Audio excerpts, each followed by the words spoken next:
So right now you might feel lost trying to break into cybersecurity, endless certifications, too much information out there, and you've got no clear pathway. And don't worry, you're in the same position as two people that I helped last week land the role of a cybersecurity analyst without experience, and they said to me they're struggling because they don't have a pathway. Don't worry, because in this video I'm going to reveal my 5-step plan that Bartosz and Mariana used to land the role of a cybersecurity analyst without experience. Hi, my name's AJ. I've been in cybersecurity for the last 10 years, and on this channel I teach all things cybersecurity for beginners. So let's get into it. First of all then, why the role of a cybersecurity analyst or SOC analyst? So I think it's actually the easiest role for beginners without experience to get into, and as I proved from people that I helped last week, Mariana and Bartosz managed to land the role without experience because of this reason. Now, it's not an entry-level role and it's not going to be easy to get into these jobs, but it's easier than many of the other jobs that are out there. So I either see the more kind of blue team defender style roles like cybersecurity analyst, the better ones to go into without experience. Now, if you're trying to go into more red teaming, penetration testing, ethical hacking, that is much more difficult when actually starting out. And I actually believe the roles of a cybersecurity analyst, for example, SOC analyst, are much easier to go for as a beginner, and as I've proved with Mariana and Bartosz. So also, there's jobs available, which is another thing that is hugely important. You want to be going for jobs that are actually on the market. And I've just gone on Indeed. So there's many other job websites out there. Typed in SOC analyst and we can go through some of the different job descriptions here. One thing to always remember, they might not always be called SOC analyst or cybersecurity analyst. They could be named many different titles, but they all are ultimately the same role. So SOC analyst, for example, is the same here as threat detection and response senior analyst. As you can see from the actual key responsibilities of many of these jobs, they're going to be the same. So SOC analyst here, for example, there's many different job roles. Security analyst, so it doesn't even have SOC analyst, for example, but look, everything that it's asking for relates to the role of a cybersecurity or security operations center analyst. So always keep that in mind, otherwise you might just pigeonhole yourself just looking for SOC analyst roles, and then you don't find that many are coming up. But the main thing you want to do is actually look through many of the different jobs in here, start to understand the skills and experience. But the main reason that I recommend starting out as a SOC analyst is because it's personally what I did, but it's the best for beginners who are starting out. So step one is actually building your foundation, and I'm sure you've heard of this all before. It does depend where you currently are. If you're somebody who feels quite technical, there may be certain parts of these certifications that you can skip, for example. But if you're a complete beginner without any knowledge, this is what I recommend doing. So I recommend doing your CompTIA A+ if you're complete beginner and don't know anything. If you feel quite technical, you can probably skip A+ and move straight on to CompTIA Network Plus, for example. If you work in IT, for example, or you are very technical and have got networking knowledge, you can then again skip CompTIA Network Plus and just go straight on to CompTIA Security Plus, for example. So there's not a one-size-fits-all here, but as I mentioned, complete beginner, maybe A+ would be beneficial to you. If you have no networking knowledge, go for Network Plus. And if you have your network knowledge but need some cybersecurity knowledge, go straight into CompTIA Security Plus. So you probably want to do all three if you're a complete beginner, but if you're technical, I'd probably still recommend going for CompTIA Network Plus and Security Plus so that you can get both of these on your CV, because these are going to really help you flag up and stand out when it comes to speaking with recruiters and doing the job applications. There is also the Google Cybersecurity certification on Coursera. This is not going to help you stand out whatsoever, so that probably sounds counterintuitive, but this is a good certification just to learn some skills, but for having it on your CV is not going to help you stand out. I would recommend the CompTIA certifications first, but as a beginner for a cheap certification, it does have some really good knowledge in here. It's very beginner level. I have gone through it, so you can see in here it's got foundations of cybersecurity, detection and response. There's some really great content in here, but just be wary that it's not going to help you stand out by putting this on your CV, and definitely do prioritize the CompTIA certifications. So step 2 then is getting your hands-on skills, and where you can do that is through different types of labs.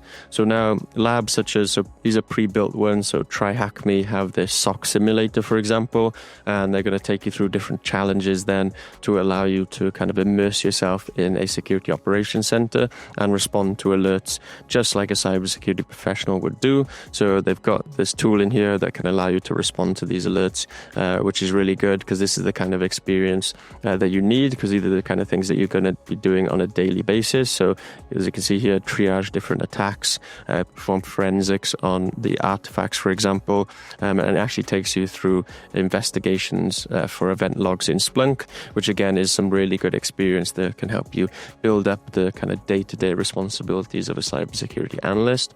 There's also Let's Defend as well. So they've got some great learning paths on here. I believe they've got a specific SOC Analyst learning path, for example. You can see Security Analyst here, and it's got these different learning paths, SOC Analyst learning path, and you can go through the different courses in here. And I believe they do have hands-on labs in here as well. So this is a really great platform for kind of more of the blue team cybersecurity analyst side.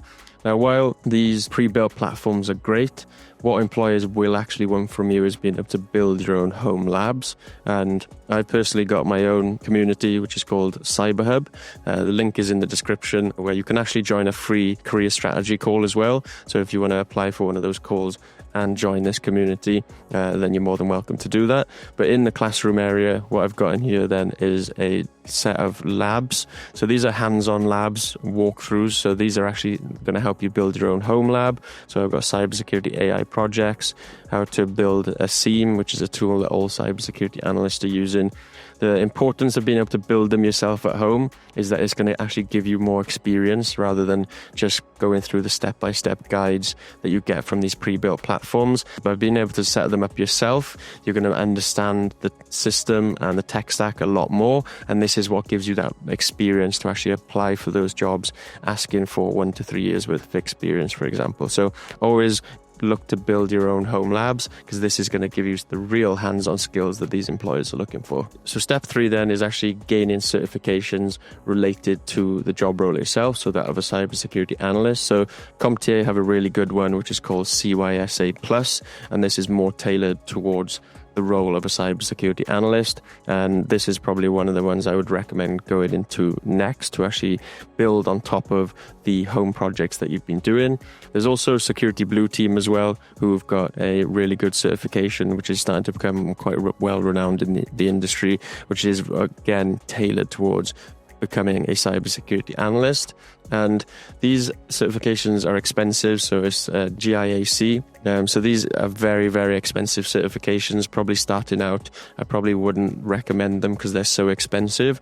But getting one of these certifications on your CV and your resume is like gold dust. What I usually recommend, and personally what I did, is that I got into cybersecurity, landed the role in a company, and they were actually paying for these certifications. So then I went ahead and did one of these certifications. And when you combine one of these certifications with experience, your resume and your CV is often like gold dust. But starting out as a beginner, they are expensive, so do keep that in mind. And as you can see, they've got these blue team operations certifications, and probably the more kind of beginner friendly one, which would be really useful as a cybersecurity analyst, is this one here, the GCIH, which is one that I did probably about 6 years ago now. That's a really good certification, but like I said, very expensive.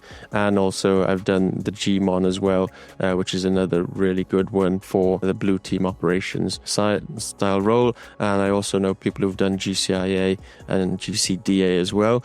These are a lot more in depth. These aren't beginner friendly, I would say. I would probably, if you are looking to do one, probably focus on this one. But I do recommend you go into something like CYSA or Security Blue Team first before even thinking about jumping into these ones, because they are more advanced certifications. But like I said, once you get one of these on your resume and your CV, it's often like gold dust. And if you combine it with experience and with your knowledge, then you can really stand out.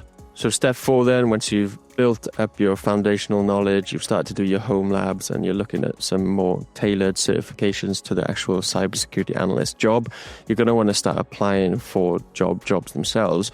So this is an example CV and resume, and this is the one that was actually used by Bartos and Mariana that I helped last week. And as you can see here then, it's broken down with your experience that you've previously got, your projects, so all of the projects that we've talked about broken down into different categories that we've got here.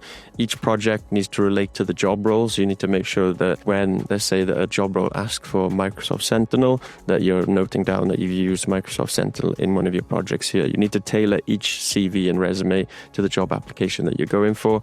You need to be consistent with applications.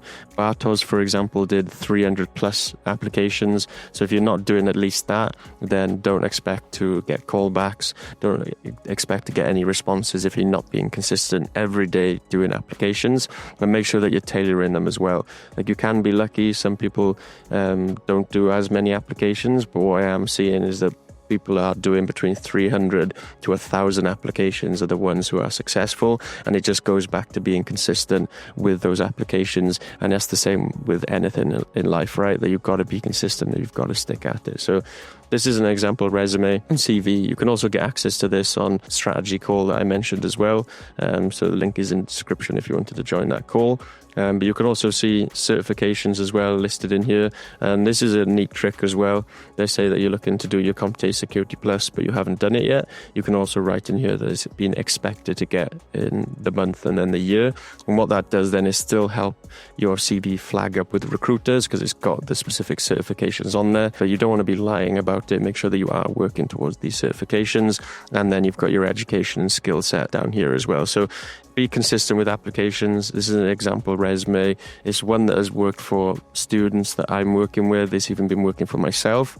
But again, if you have any better recommendations for CVs and resumes, do let me know. But this is the one that's been working recently, and we're always looking to change it and make improvements. But ultimately, be consistent with job applications. Get on LinkedIn, start reaching out to recruiters, and make sure that your CV and resume is listed on as many job websites as possible. You're creating profiles on all these websites, and you're getting your name out there as much as you can. So step 5 then is to, while you are actually applying for jobs, also think about maybe the specialized pathways that you want to go in after the role of a cybersecurity analyst. So this is the last step that we say once you've landed that role, to then upskill and specialize into those higher paying roles. Think about maybe you want to go into malware analysis, maybe you want to go into threat hunting, maybe you want to go into more tailored instant response like what I currently do.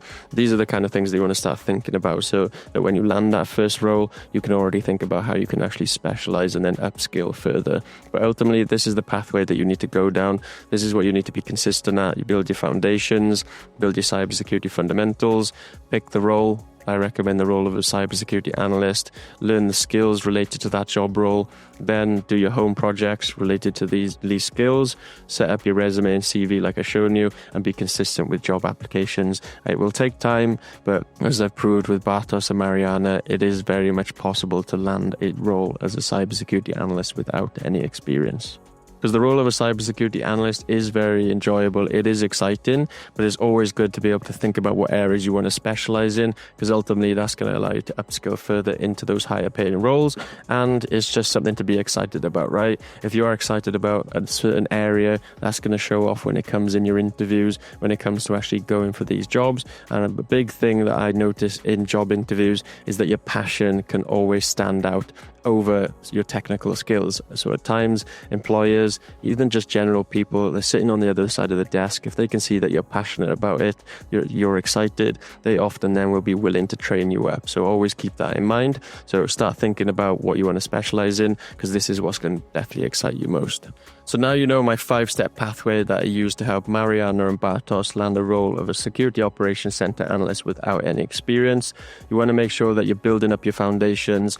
Then you want to start doing some home projects. Then start doing some more specialized learning into the role of a cybersecurity analyst. Learn the skills, do the home projects related to the job role. Then make sure you're setting up your resume and your CV, being consistent with applications. And then once you land that role, look to specialize further into those more specialist pathways. So I want to say thank you for watching this video. If you want to understand how I got into cybersecurity and my personal journey from going from zero experience to cybersecurity analyst, I recommend that you go and watch this video next. I want to say thank you for watching. I'll see you over there.